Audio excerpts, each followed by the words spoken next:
Is it the first time out since March? Because that's it. It's actually really bright considering it's Such a rain. lame joke. Guess what's back? Tom versus Dale. We've been given the green light to start doing some filming again, which is super exciting. So I've not seen the car for a long time. We're back at the install company. Phil is pretty much done with all the work. I think we're due to take it to Deutsche Tech any day soon, probably next week I think. So we're just here to have a little catch up on everything that he's done. Don't think we've done a full what's been the brainchild of behind this really, so we can look at that inside now. So we're social distanced in, we've got our masks on, we'll go and have a little look at Uncle Phil and see how he's getting on. So I can't actually remember where it was the last time we saw it. I think you had... The last time you came, we did the wheels. Just to do the wheels, wasn't it? And some of the front end was completed. But not powder coated or anything? No coating, no nothing. None of the back end was done. No. We didn't have steering and a few other bits. So some of the problems that we created, obviously I've been...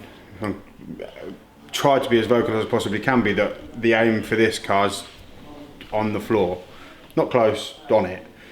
So many problems that I created by doing that is that we were trying to move and shift and cut and weld. We raised up the subframe, so Gary raised the whole cross member by 75mm. We all know if you've modified any car, you cut one thing, you create 20 more problems. So what I actually passed over to Phil was the fact that the steering column was 75mm out. It was 75mm away from the steering box. So that was a huge task that you've kind of really just got to grips with now because you were doing the suspension side of stuff, wasn't it? Yeah, I focused on the suspension first because there wasn't a lot of point in trying to sort the steering until we had suspension. Yeah. Because I didn't know where the subframe was going to sit, I didn't know where anything was going to sit. So easiest solution, do the front end first, then worry about the steering. Yeah. Turned into a bit of a mammoth task actually, which at the end of it doesn't look very complex, but during the process of was an absolute pain. Yeah. Because the theory is on the steering box, there are no UJs. So this now has two universal joints in it, which allow angle. Yeah. Where it was before, it was just a straight run from the steering wheel to the steering box, with one joint in the middle to enable you to either remove the steering box or to remove the steering wheel. Yeah. Simple as. Having raised the cross member 75mm, that causes problems because they are, as you say, 75mm apart. So what we ended up doing was chopping the column in half, adding a new section to the end of the column to enable us to run a UJ, then having a secondary steering shaft and then a secondary UJ at the actual steering box. That enabled us to strip the steering box down again, cut the shaft at this end and put another UJ there, which then means that the two angles meet and you can have steering. I mean, that alone fried my brain. I've said that quite a lot already today. Yeah, I mean, I have to admit, this was one of the bits that I found just trying to work things out because you've got nothing to base it on. Yeah. We got no starting point. All you've got is 2 points that 75mm apart that should be in line, and they're not. So we actually, we also, where the UJ had to sit was in the way of this inner arch section, so we had to notch the inner arch section out here to make that UJ fit. Same on this end. Then we had other issues because the once the subframe was in the upper arms, as you can see here, which is the upper arm of the suspension, I was actually getting incredibly close to this UJ. So we then had to move the UJ actually twice to get to the point where it would clear the upper suspension arm and things like that. So there's a lot of just messing to get things aligned. But all good, we have steering. Okay, so I suppose we... Should we go lift underneath? Her up. Yeah, so let's lift her up then. Look in the front arches and check that out. Yeah, why not?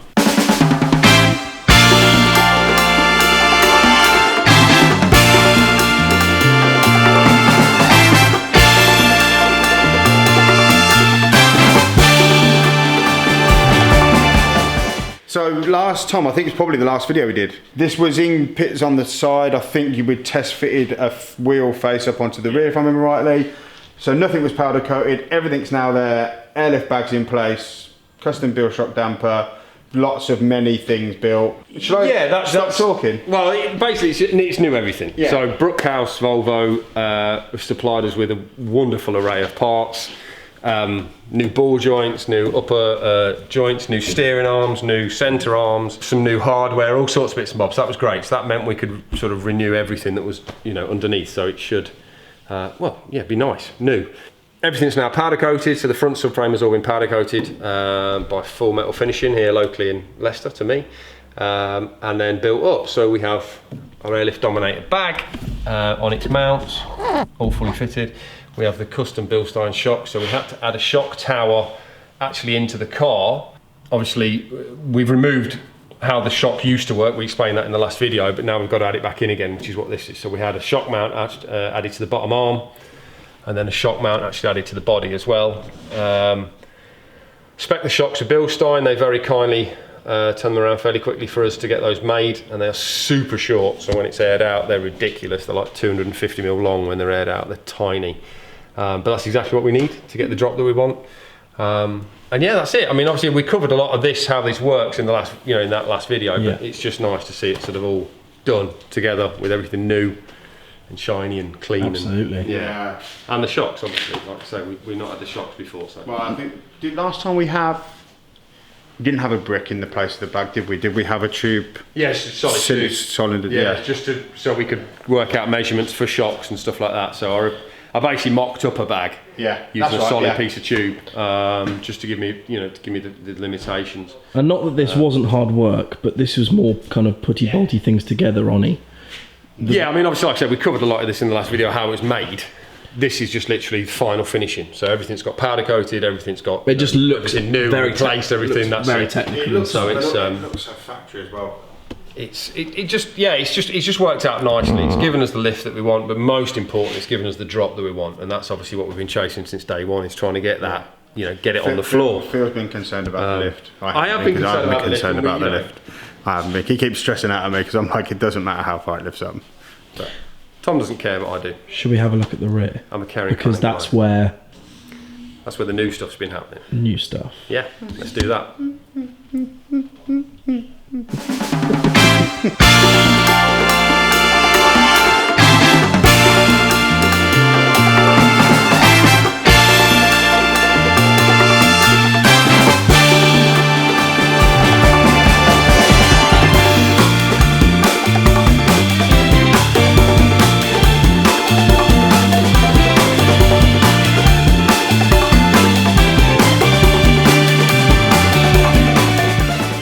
Yeah, we've never really spoke about this, have we? No, it was in progress the last time we did a video, but there was not a lot to show. Mainly because all I did was hack a massive hole out your boot floor. Yeah, we did some nice stuff. So unfortunately, I feel a bit bad for Gary because I've sort of ruined a lot of what he did.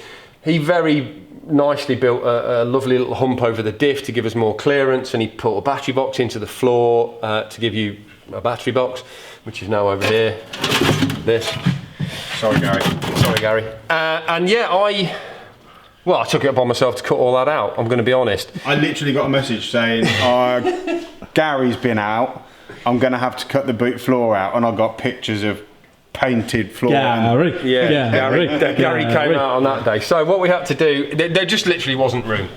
So there's a lot of stuff we need to get in here with the axle swap to the 240 axle and the 4-link, again, that Gary did.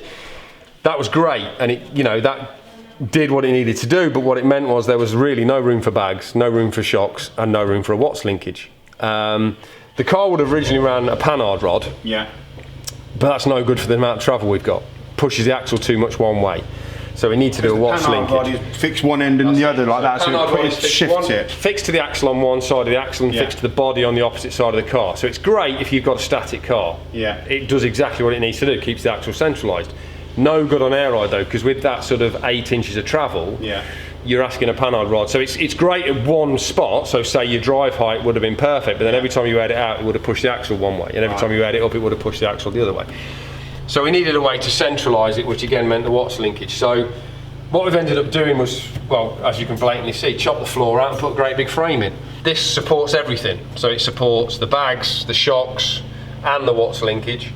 It's all welded into the car, so we've extended. So this top tube here and this lower tube here are actually go through the chassis legs, so they go all the way through, and then a stitch welded in. Is that what you were welding when we arrived? Yeah. So rather than it just sort of be flush to the chassis legs and welded, it actually is inside the chassis legs and then welded. Nice. So structurally it's sound. It can't go anywhere, but it adds structure to the car as well. which is obviously all important because you plan to hoon it everywhere. So yeah, so what we'll do, you've sort of seen it from the top. It's not that interesting from the top, I suppose, but we'll raise the car up a bit and then we'll build it up a little bit, and you can see the Watts linkage and the shocks and the stuff in situ, and then you can see how it all goes together. I'd just like to apologise to Phil right now because he was busy and welding, and now he's got to build it all up for us to look at. And then take it all back off. It's for the people. I'm not even going to ask you to try and intro this. I'm just going to let Phil talk and put it together because you've no idea what any of this is. Yes, I do. Go on then. This is the business end. Put it together, Phil. Put it together, right, okay. And explain. Let's start with basics. So, when we got it from Gary, 4-link was in. We ditched the boot floor to give us access to get all of the stuff that we need to get in. We've added these brackets here to the axle, which are the lower bag mounts, obviously one on either side. So this is the lower bag mount up there, so you've got the upper bag mount at the top. There, lower bag mount there, bag will sit in there, happy days. These are the shock mounts, and these are the Watts linkage mounts. So we did the Watts linkage slightly differently to how you would normally go about doing one. It's not uncommon to do it this way. I've seen quite a few people do it and it seemed to work really well. So I sort of jumped on that bandwagon and used the idea of inverting it effectively. So this is your Watts linkage centre, this is the pivot point. This would normally be actually mounted to the axle, but we've inverted it so it's mounted to the frame, to the body of the car, and then the arms are now mounted to the axle instead. It worked a lot better for space because we are really tight for space on this car. I'll grab the Watts linkage arms, we'll put those in, and then we'll put the shocks in, and then we can show you operating. As you can see, we've made some little U-shaped brackets and then cut spacers so everything sits centralised. The reason why we oversize it is to allow articulation on the flange, on the bearing. on the left flange.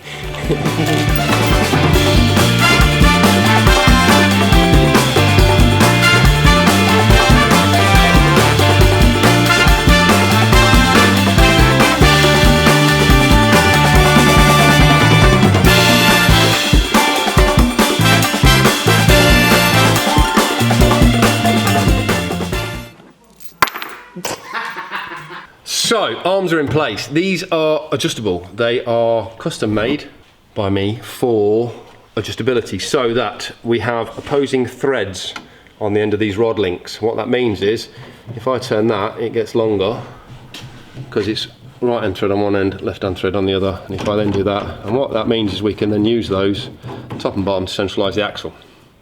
So once the axle is perfectly centralised, we use the lock nuts, lock them off, and then it can't go anywhere. And that will keep the axle centralised through its range of motion. I'll put the shocks in quickly and then I'll show you how it works. So, rear shocks, again, custom made by Bilstein for us to our exacting specs.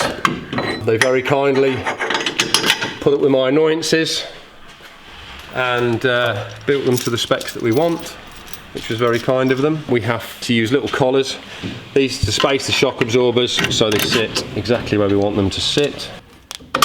The reason we have the collars again is because the axle moves left to right. Once the axle is centralised, we make these oversized, and then once the axle is centralised, we take our measurements and make our bushings, so we know that everything is square. If we try to make those to fit the shock exactly, chances are the axle would need to move, and then they wouldn't line up, and you'd have undue stress on the bushings in the shock. So that just means everything sits square. What that means now is we have rear shocks and a Watts linkage. You don't need the bags for this. Look at it though. But the bags would sit there. We have the bag max extension, a 10-inch long. That distance there is 9 3/4 inches. So we are literally maxing our bags out, which is exactly what we want. So at lower ride heights, we have good bag pressure. And how close is the shock to? The shock is incredibly close. Obviously, I have made this to perfection. Let's get the torch on there because that is pretty impressive. Oh, it's in your eyes. Yeah, it's in my eyes, but it's fine. I don't need to see how close it is because I've already scared myself looking at it. So that is unbelievable. It doesn't touch, like you can't, it doesn't touch, but it might as well do. Made to measure. Yeah, made to measure. This is obviously at full drop, so it'll never go any more than that, and you don't drive it at this height anyway. But yeah, so again, designed to fit, again, super tight for space, so just trying to work with what we've got. So if I then jack the axle into a ride height position or whatever, you can then see the principle of this. So I'd say this is purely to centralise the axle. That's all it's doing. That's its job. So if we raise the axle up and we start to lift, you'll see the arms swing, but the pivot will stay fairly central. It moves a little bit, but that just allows the movement of the axle when you're driving the car. But basically, it just keeps everything squared off. So if we then lift the axle into place, you can see that everything's working as it should. Shock's compressing, axle's not moved at all, stayed exactly central, and the watch linkage is doing what it should be. That is absolutely phenomenal. My tiny little man has warped. It's warped anyway, but it's blowing is what I should have said. One thing we do try to, I mean, you can see how much clearance is around these shocks now, just to prove that I'm not lying when I said they do clear. But at ride height, which is roughly Oh, look at it come down as well. That is what we're looking for. So what we're looking for at ride height is everything is perpendicular. So it's all squared, it's all level. So I've chosen what I consider to be a nice low ride height, and then set the axle up to that height. So all the arms are perpendicular, which means it's holding the axle perfectly true at that exact height. I mean, it'll always be true anyway, but it's just, you know, everything runs nice at that ride height. How are you feeling? Because this is like... Giddy. Just... I don't know how I've lost count of how many times I've said this since we've been here today. It genuinely fries my brain cell. Just the work that's gone in. Well done, Worth Phil. it though. Worth it. The end result will be worth it. When it sits on the floor, it'll all be worth it. You heard him. I hope. You heard him. Well, this is well, yeah, this will be, to be honest, this will be tomorrow. So tomorrow we will find out whether I've actually got any of this right. You should hit the like button on this because of Uncle Phil. The thumb button. Yeah, them. Hit that one. And then because you're going to see it on the floor, you should subscribe because you don't want to miss that. That's not something you want to miss. That you're going to want to be here for. And then you just have to share it. Team Tom. Team Meguiars.